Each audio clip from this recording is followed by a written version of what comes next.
Leafs have now lost 3 consecutive games. Sure, they've gotten points in 2 of them. But they lose 3-2 to the Boston Bruins in Boston. Where have we heard that before? A place where the Leafs, historically in the postseason, have done nothing but heartbreak. And they showed the numbers today, actually, that the Leafs now it's 1-5-2, I believe, in their last 8 appearances in Boston. The House of Horrors, TD Garden, and they lose 3-2 in the worst way possible. But I'm a pure hockey fan, so this was a fantastic game to watch. Back and forth action. Both teams had 35 plus shots on goal. It goes to overtime, give you a bit of extra jelly to it, and then it ends in the shootout. So it's kind of sucks. And for the Toronto Maple Leafs, they lose another defenseman, which you're already thin on. And I don't expect Liljegren to be back for a little while. That didn't look pretty. And we'll get into that in a second here. Okay. So with the Leafs' loss in the shootout, they now fall to 5-3-2 on the season.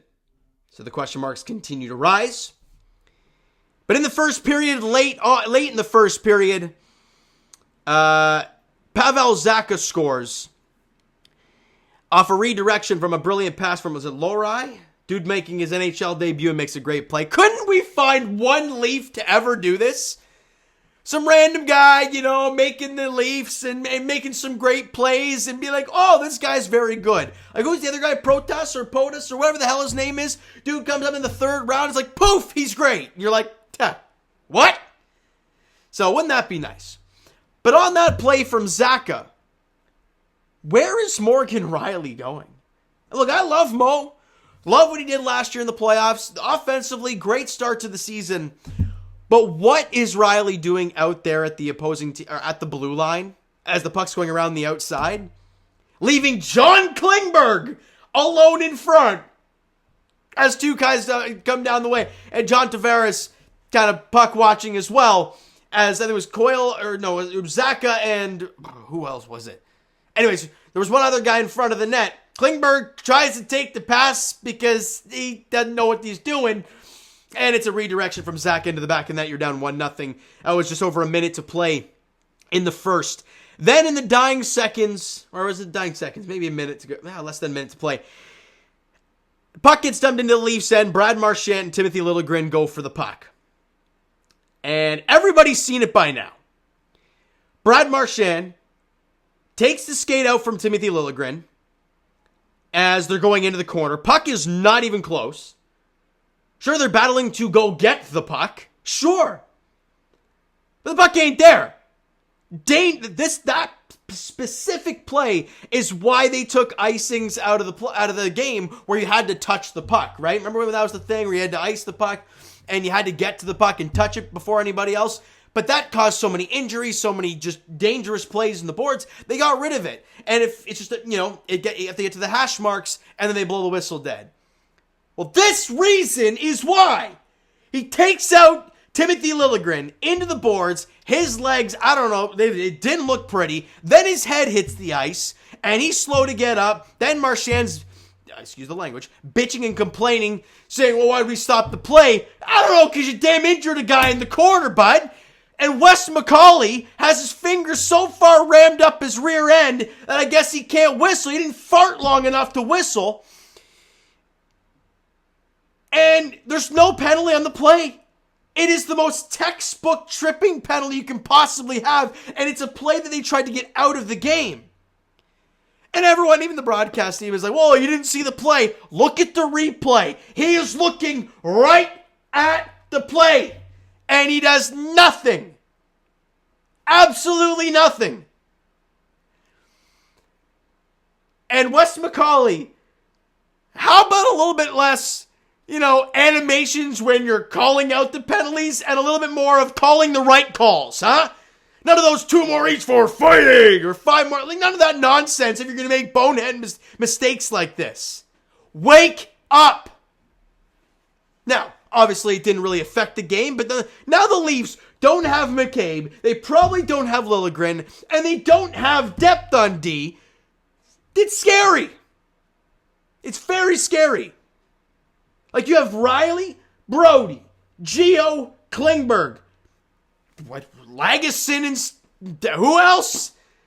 Simon Benoit? Like, is this really what we're going to come to at this point? Scary.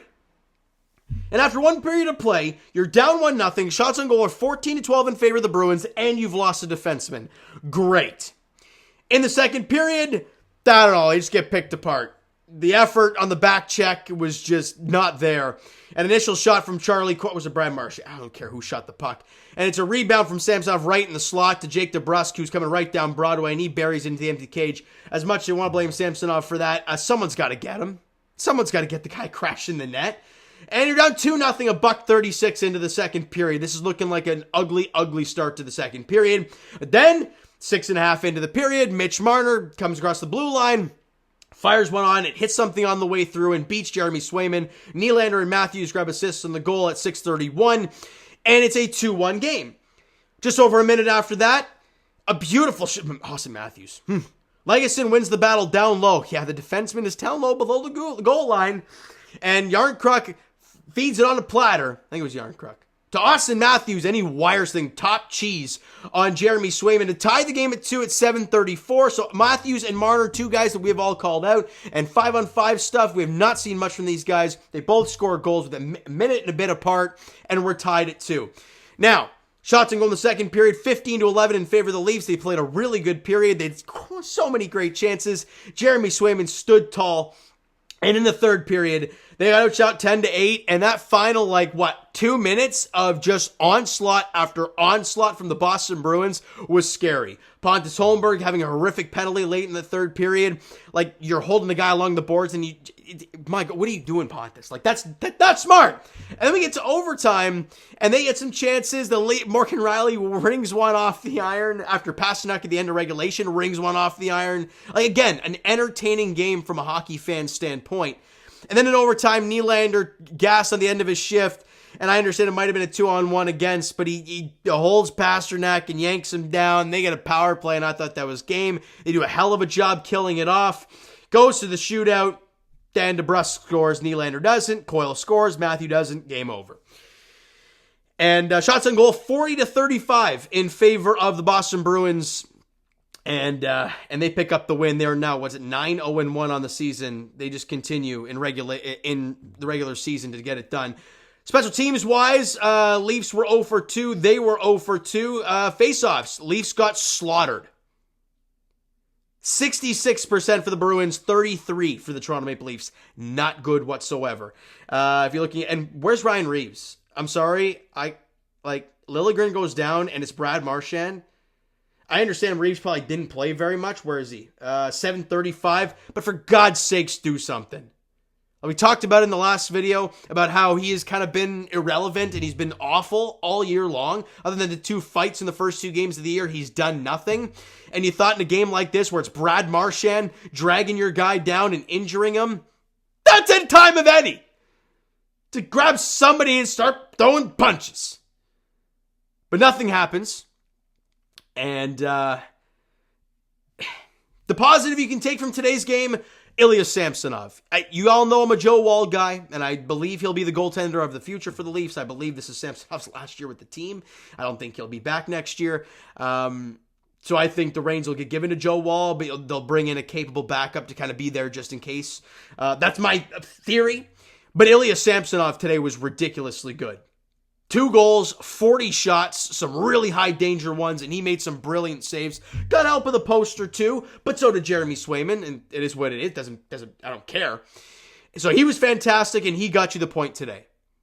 He got you the point against the Nashville Predators. He got you the point tonight. Look, Matthews had a goal and an assist today. Great stuff. All 5-on-5. Marner had a goal, 5-on-5. Great. Nylander and Yarncrook and William Lagesson grab assists. Good stuff. Your best players were your best players today. I understand they only scored 2, but Matthews had a goal and assist and 5 shots on net. Marner had a goal, 3 shots on net, and he had another chance where I don't know how he didn't shoot the puck right in the slot, but he tried to go to Bertuzzi backdoor, and I can see that in my sleep now. But Nylander had assists and 7 shots on goal, continues his point streak to start the year, and even Calle Yarncrook got 3 shots on net with an assist. you saw some positive things. It's unfortunate that it's now your third straight loss. And with teams in the division playing better, it's going to be tough this season. But we'll see. It's very early. We're not even... Actually, is this game 10? Yeah, game 10 on the season. Lots of hockey to play.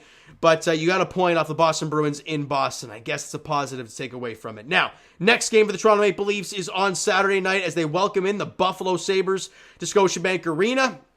Buffalo's 5-5 on the season. We'll see what happens. I'm not going in with expectations or anything, but I think we can all agree after an incredible start today, Ilya Samsonov deserves that start on Saturday. That's kind of where I'm going with it. As much as I love Joe Wall, I think Sammy deserves it for the game on Saturday against Buffalo at Scotiabank Arena, as you desperately need to get back into the win column and get a couple points. Sure, the 1 point is nice in a great game against the Bruins, and you played a tough game at the end of a road trip against Nashville. Sure, you got 1 point. Tough one. You're coming back home now. No time change. You have a day off tomorrow.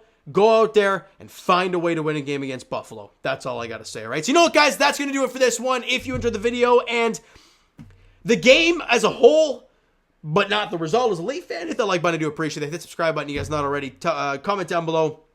Thoughts on the video, thoughts on the game. What'd you like, what'd you not like from today's game for the Toronto Maple Leafs? Twitter, Discord, Instagram, TikTok. All that stuff is down below, so follow up there if you've not done so already. And I'll talk to you guys Sunday, Raptors edition, 3:30 tip-off as Raptors are taking on Victor Wembanyama and the San Antonio Spurs, 3:30 tip-off. Weird one.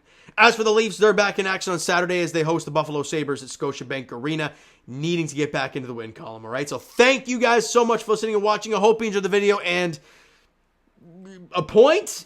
We'll talk to you guys then.